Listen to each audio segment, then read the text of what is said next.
आगे बढ़ेंगे, चूंकि ज्ञानवापी मामले को लेकर तो बात हो रही है, लेकिन जो बात हो रही है वो बात अयोध्या को लेकर भी हो रही है, चूंकि 24 का रण अब यहाँ से शुरू हो गया है और इस 24 के रण में बहुत से बड़े मसले हैं जिन पर बात होनी चाहिए। एक तरफ बीजेपी है जिसके पास एक के बाद एक कई पॉइंट्स हैं। पॉइंट्स ये भी हैं कि अयोध्या में प्रभु श्री राम के मंदिर का निर्माण बहुत तेजी से आगे बढ़ रहा है। 22 जनवरी तो इंतजार की घड़ियां भी खत्म हो रही है जब प्राण प्रतिष्ठा का वक्त है। वहीं दूसरी तरफ जो विपक्ष है वो संसद से लेकर सड़क तक हंगामा कर रहा है और एक तरीके से ये नेगेटिव पॉलिटिक्स करते हुए, यानी कि जो नकारात्मक राजनीति है वो करते हुए यहाँ पर नजर आते हैं। नेगेटिविटी इसमें ज्यादा झलकती है और ऊपर से पहले तो आप नियमों को ताक पर रखेंगे, वेल में जाएंगे, गलत तरीके से हंगामा करेंगे, प्ले कार्ड दिखाएंगे और दूसरी तरफ संसद परिसर में रहते हुए उपराष्ट्रपति का अपमान किया गया मिमिक्री के जरिए। अब ये सभी मसले जो हैं वो विपक्ष के लिए टेढ़ी खीर साबित हो रहे हैं, विपक्ष को बैकफुट पर ला रहे हैं। आज इसी को लेकर क्योंकि 143 सांसदों का निलंबन हो चुका है, सड़कों पर भी विपक्षी नेता नजर आए। उधर बीजेपी ने मिमिक्री का मुद्दा उठा लिया है और अब विपक्ष पर वो ओछी राजनीति करने का आरोप लगा रहे हैं। हमारे साथ सभी खास मेहमान जुड़े हुए हैं क्योंकि 24 के रण में बहुत अलग अलग इश्यूज हैं जिनको लेकर बात करनी जरूरी है। और अब अजीत मंडोला जी, जैसे अभी ज्ञानवापी का ही जिक्र हुआ, आशीष ने अपडेट तो हमारे दर्शकों तक पहुंचा दिया है, लेकिन क्या समझें जो बार बार कहावतों में कहा जा रहा है कि भाई अयोध्या तो यहाँ काम कंप्लीट एक तरीके से हो गया, अब मथुरा और काशी बाकी हैं, जिसमें काशी में तो लीगली कोर्ट में मामला चल रहा है। देखिए रचना, 4 मुद्दे मेरे को दिखता है बिल्कुल सेट हो गए हैं और उसमें कहीं किसी को संदेह नहीं होना चाहिए। सबसे पहले जो अब 24 तारीख से राम मंदिर का जहां पर प्राण प्रतिष्ठा होगी वो सबसे बड़ा मुद्दा बन गया है। नंबर 2 पे अगर अभी आपको याद होगा कि अनुच्छेद 370 पर सुप्रीम कोर्ट ने मोहर लगा दी है, नंबर 2। नंबर 3 अभी आप कह ही रही कि ज्ञानवापी और काशी वगैरह, लेकिन मेरा मानना है कि नंबर 3 पे मुद्दा जो होगा वो होगा परिवारवाद का, क्योंकि प्रधानमंत्री नरेंद्र मोदी ने अभी जो 3 राज्यों में मुख्यमंत्री बनाए हैं वो आम कार्यकर्ता को मुख्यमंत्री बनाया है। तो जो विपक्ष पे मोदी हमला करते हैं परिवारवाद को लेकर, वो एक तरीके से इस मुद्दे को और धार देंगे जब लोकसभा का चुनाव का प्रचार शुरू होगा। और ये अभी जो पार्लियामेंट में आप देख रही हैं, जो कांग्रेस समझ नहीं पा रही है कि ये इतनी बड़ी गलत रास्ते पे चली गई है कांग्रेस। ये जो राज्यसभा उपसभापति के राज्यसभा में जो कुछ हुआ है उपराष्ट्रपति के साथ, धनखड़ के साथ उनकी मिमिक्री की गई। देखिए राजस्थान, हरियाणा, पश्चिम उत्तर प्रदेश, पंजाब, ये वो राज्य हैं जहां पर जाट बाहुल्य अच्छा खासा वोट बैंक है जाटों का। और जो उपराष्ट्रपति की जो छवि है एक आम किसान की छवि है, और कहीं ना कहीं जो अभी मजाक बनाया है विपक्ष ने उसको किसानों ने और जाट समुदाय ने अपने ऊपर ले लिया है। इसको लेकर राजस्थान में भी जगह जगह प्रदर्शन हुए हैं, दिल्ली में भी घेराव हुआ है। आज दिल्ली बीजेपी ने जंतर मंतर पर प्रदर्शन किया। तो इसमें टीएमसी का कुछ नहीं बिगड़ेगा, लेकिन उत्तर भारत में जहां कांग्रेस को राजनीति करनी है, लड़ाई लड़नी है, जहां कांग्रेस खत्म होने के कगार पर आ गई है, उसके लिए ये सब चीजें बड़ी चुनौतीपूर्ण होने वाली हैं। क्योंकि जब अयोध्या का मामला होगा तो ध्रुवीकरण की राजनीति अपने आप ही फैल जाएगी। ये दूसरा जो अनुच्छेद 370 का मामला है, इस पर कांग्रेस जिस अलायंस के साथ, जिन अलायंस के साथ खड़ी दिख रही है, वो इसका अनुच्छेद 370 का विरोध करते हैं। वो महबूबा मुफ्ती हो या उमर अब्दुल्ला हो या फारूक अब्दुल्ला हो। तो कांग्रेस कहीं ना कहीं एक नकारात्मक राजनीति में ऐसे उलझ गई है जो उसके लिए आने वाले जो 2024 का आम चुनाव जो 5 महीने बाद होना है वो बहुत खतरनाक होने जा रहा है। और कांग्रेस राजनीति को समझ नहीं पा रही है। आज अपोजिशन ने, कल लोकसभा का आखिरी दिन है, सेशन सत्र खत्म हो जाएगा, जो पूर्णकालिक सत्र जिसे कह सकते हैं इस वाली लोकसभा का, वो कल खत्म हो जाएगा। इसके बाद चुनाव मोड में पूरा देश चला जाएगा। लोकसभा चुनाव को लेकर ही तैयारियां होंगी, उसी को लेकर चर्चा होंगी और फिर फरवरी में जो भी होगा एक औपचारिकता होगी बजट सत्र की, जो 3, 4, 5 दिन का होगा।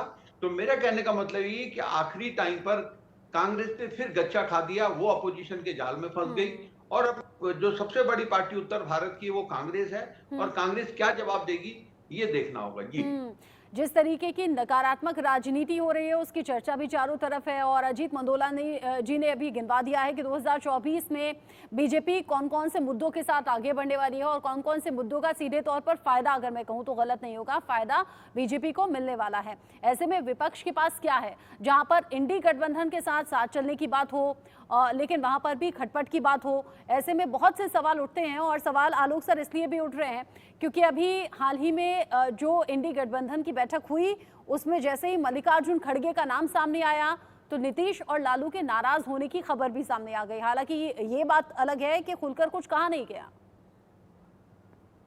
देखिए, इसमें कोई शक ही नहीं है, खड़गे जी का नाम केजरीवाल और ममता जी ने एक स्ट्रेटेजी के तहत सामने रख दिया ताकि राहुल गांधी का नाम अरविंद केजरीवाल हो या ममता जी हो, उनको लगता है गांधी परिवार से हट करके नाम आएगा तो गांधी परिवार के लिए एम्ब्रेसिंग है। अब वो कैसे कहें कि नहीं, लेकिन हुआ यही है कि कांग्रेस पार्टी ने अभी तक ये नहीं कहा कि हाँ खड़गे जी हमारे उम्मीदवार हैं। आप ये देखिए, जो गठबंधन का साथी है, बल्कि गठबंधन में कितना है तो इनफॉर्मल अरेंजमेंट ही कहना चाहिए, नाम रख लिया गया। अभी तक ना कोई संयोजक है, ना कोई दफ्तर है, ना कोई झंडा है, ना डंडा है, मतलब कुछ भी जिसको कह सकते नहीं है। खाली यही डंडा है कि राजनीति में एक दूसरे को कैसे आगे पीछे धकेला जाए।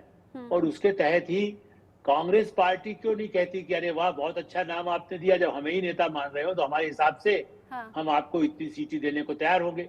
ममता बनर्जी जी ने आज, बल्कि कल रात को जाने के बाद ये भी कह दिया है कि 12 दिन में आप सीट शेयरिंग का बताइए। अब अधीर रंजन चौधरी जो लगातार ममता के खिलाफ अभियान चला रहे थे, अब वो कितनी सीटें मांगेंगे और उतनी सीटें क्या लोकसभा में देने को तैयार होगी ममता जी, उसी पर गड़बड़ होगा। अखिलेश जी और नीतीश जी नहीं बोले, नाराज भी नीतीश और लालू यादव हुए। देखिए, कितना ही कहिए, नीतीश इमरजेंसी के जमाने के नेता है और उस दृष्टि से मतलब उन्होंने जयप्रकाश जी के संपर्क में रहे, कर्पूरी ठाकुर के संपर्क में रहे, राष्ट्रीय राजनीति में रहे, अटल बिहारी वाजपेयी के साथ भी रहे, बीजेपी के साथ। यदि उन्होंने दामन छोड़ा बीजेपी का और उन्होंने ये शुरुआत की कि गठबंधन होगा, अब उसमें हुआ यह है कि दूसरे केजरीवाल उसमें नेता आ गए, वो जो दो राज्यों में जिनका प्रभाव है। ऐसी स्थिति में उनको बुरा लगना स्वाभाविक था। लालू यादव भी एक समय में खुद, जैसे मुलायम सिंह प्रधानमंत्री बनने का सपना देखते थे, अब लालू यादव प्रधानमंत्री बनने का तो नहीं, तेजस्वी यादव को मुख्यमंत्री बनाना चाहते हैं। वो कांग्रेस को भी वहां कितनी सीटें देंगे बिहार में। तो अजीत जी वैसे कह रहे हैं कि उत्तर भारत की कांग्रेस तो उत्तर भारत में बची ही नहीं है। हरियाणा में बने, कहने को आप हिमाचल एक छोटा प्रदेश है, बाकी तो उत्तर प्रदेश, बिहार, छत्तीसगढ़, मध्य प्रदेश, राजस्थान, मतलब इवन पश्चिम में महाराष्ट्र, गोवा, मतलब उस हिसाब से तो वो पार्टी दक्षिण के कुछ राज्यों में और एक दो जिसको कह सकते हैं कि दिल बहलाने को कर्नाटक में चूंकि है, वहां भी चूंकि भाजपा का भी वोट बैंक कम नहीं हुआ है, आज भी लोकसभा चुनाव में फिर उसको मुश्किल हो सकती है। इसलिए केवल कांग्रेस नहीं, क्षेत्रीय दलों के लिए आज भी अवसर है, वो अपना क्षेत्रीय महत्व है। जैसा टीआरएस वहां से हारी, लेकिन आज भी होगा, आंध्रा में क्या होगा तेलुगु देशम के साथ, क्या तमिलनाडु में स्टालिन कितना है, क्या वहां कांग्रेस पार्टी चिदम्बरम के बल पर जीत सकती है क्या? कतई नहीं। केरल में मार्क्सवादी कम्युनिस्टों के साथ आप यदि केरल में समझौता करेंगे तो बंगाल में क्या करेंगे? केरल और बंगाल में तो दुश्मनी अकेले कांग्रेस है, वहां तो कोई ममता है या बंगाल में तो, यहाँ तो और कोई है ही नहीं, बीजेपी जरूर है वहां। तो कांग्रेस गठबंधन कैसे करेगी? या करेगी तो 2 सीट ले लीजिए, 3 सीट ले लीजिए, उनको राहुल गांधी खड़े कर ले, हम जिता देंगे। साउथ में भी यही स्थिति है। तेलंगाना में कहा जा रहा है कि आप यहाँ से सोनिया जी लड़ लें या प्रियंका जी लड़ लें, कोई कहता है वाराणसी में लड़ लें।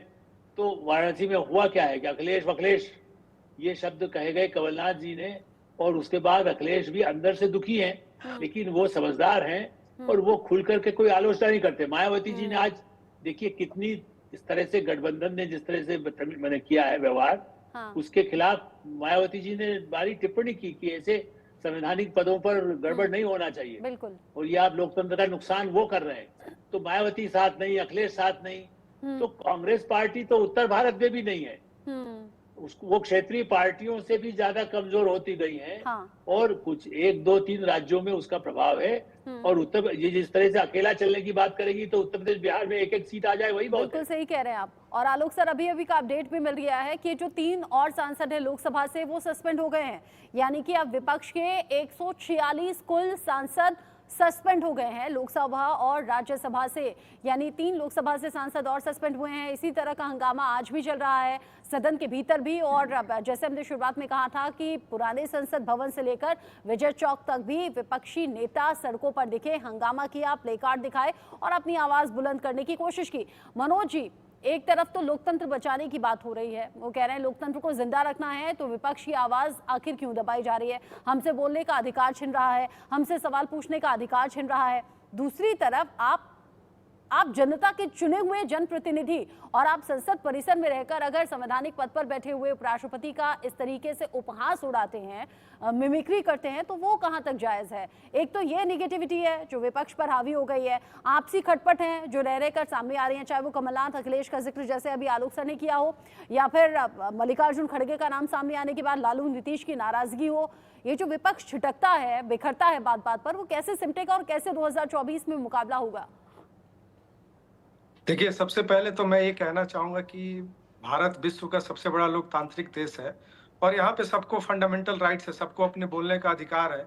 लेकिन ये हमें जरूर पता होना चाहिए कि हमें कहाँ पे क्या बोलना है और कैसे बोलना है। आज बड़ा दुर्भाग्य के साथ हम सबको ये देखना पड़ रहा है, क्योंकि कांग्रेस इतनी पुरानी पार्टी जिसके नेता एक कॉन्स्टिट्यूशनल पोजीशन में बैठे हुए व्यक्ति के, उपराष्ट्रपति का जिस तरीके से मजाक बनाया जा रहा है और उसका वीडियो क्लिपिंग बना रहे हैं, ये आप इससे अंदाजा लगा सकते हैं कि 1885 की कांग्रेस पॉलिटिकल पार्टी जिसने फ्रीडम मूवमेंट में उसका एक कंट्रीब्यूशन था, जिसमें देश के सभी लोगों को जोड़ा गया, चाहे सरदार पटेल जी हो, महात्मा गांधी हो, नेहरू हो, सबने उसके बैनर तले काम किया और उसकी एक लिगेसी है। आज जिस प्रकार से राजनीतिक स्वार्थ के चलते और पॉलिटिकल, चूंकि देखिए आज के डेट में हम सब जानते हैं कि जिस प्रकार का विश्व का राजनीति चल रहा है उसमें डेवलपमेंट एक सबसे इंपॉर्टेंट मुद्दा है। आज हम किसी भी इश्यूज पे बात कर लें, लेकिन अगर आर्थिक विकास की अगर आप बात नहीं करिएगा, विश्व की अर्थव्यवस्था के साथ अपने आप को जोड़ के नहीं चलिएगा, जो हमारी सामाजिक संरचना है, जो सामाजिक न्याय है, वो चाहे धार्मिक हो या जिस प्रकार से जो अनटचेबिलिटी हमारे समाज में था, उसको अगर हम पॉलिसीज के माध्यम से कोई भी पॉलिटिकल पार्टी अगर उसके टच नहीं करेगा तो उससे समाज में उसकी रिलेवेंस समाप्त हो जाएगी।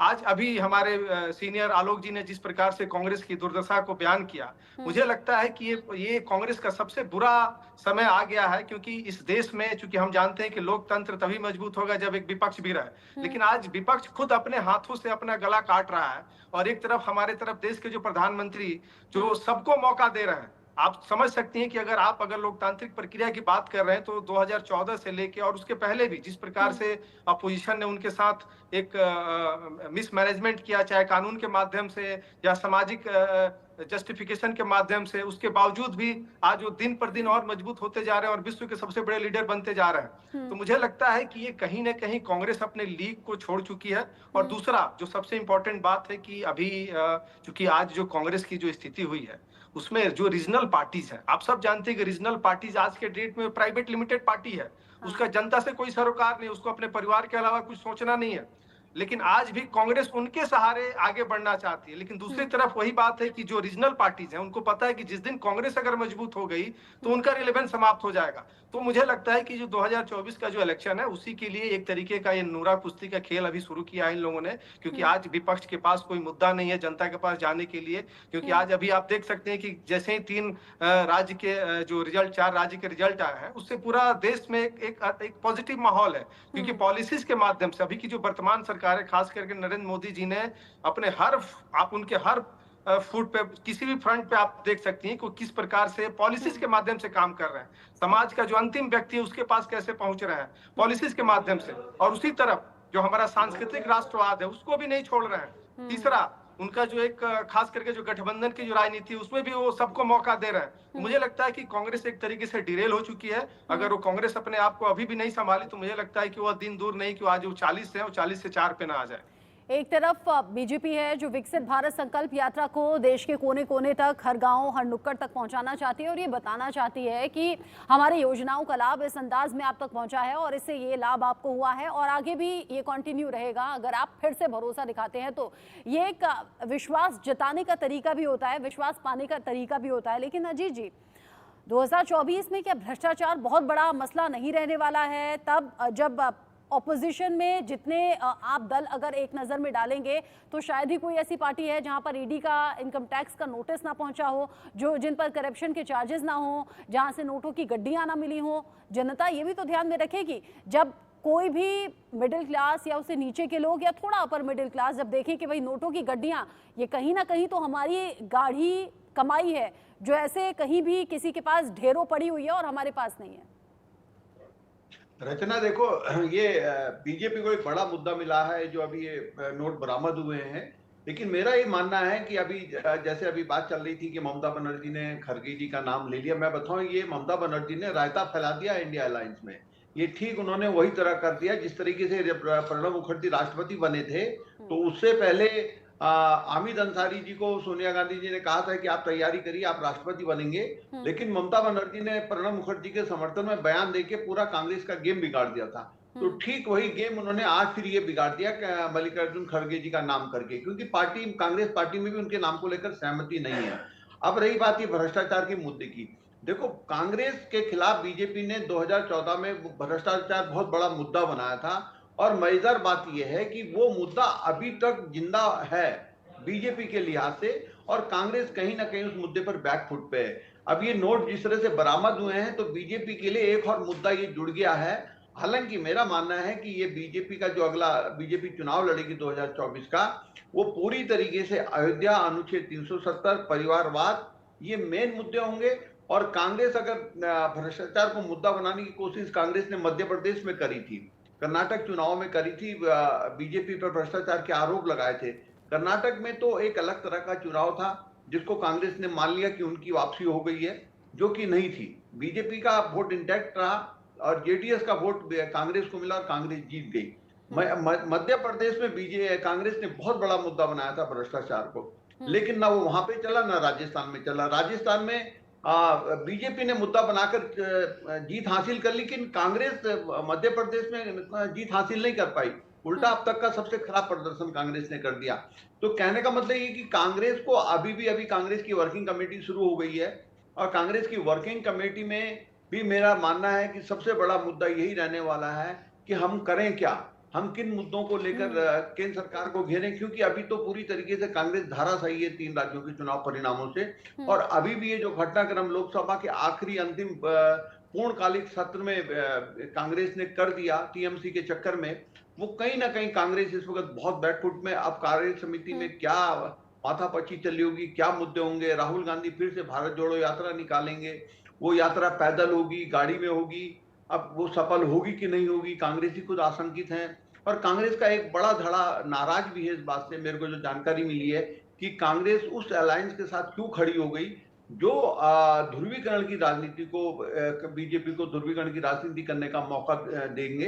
अब कांग्रेस के सलाहकार, कांग्रेस के तथाकथित नेता आज वर्किंग कमेटी में क्या फैसला करते हैं, क्या नहीं करते हैं, लेकिन ये इंडिया अलायंस के चक्कर में फंसकर कांग्रेस ने अपने को फंसा लिया है, और उसका क्या होगा वो 24 के चुनाव परिणाम बताएंगे। जी, 24 के चुनाव परिणामों का इंतजार तो देश को भी है, लेकिन उसकी तैयारियों में जी जान से जुटी हुई है बीजेपी, और उधर विपक्ष जो इकट्ठा होने की कोशिश तो करता है लेकिन फिर छिटकता हुआ नजर आता है।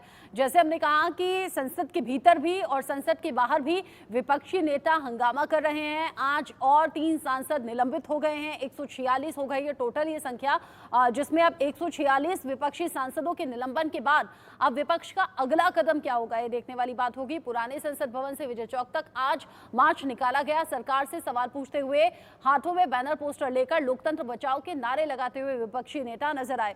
चूंकि आरोप प्रत्यारोप का दौर है, इसमें कुछ रिएक्शंस बड़े चेहरों के सामने आए हैं, एक बार सुन लेते हैं फिर आगे बढ़ेंगे।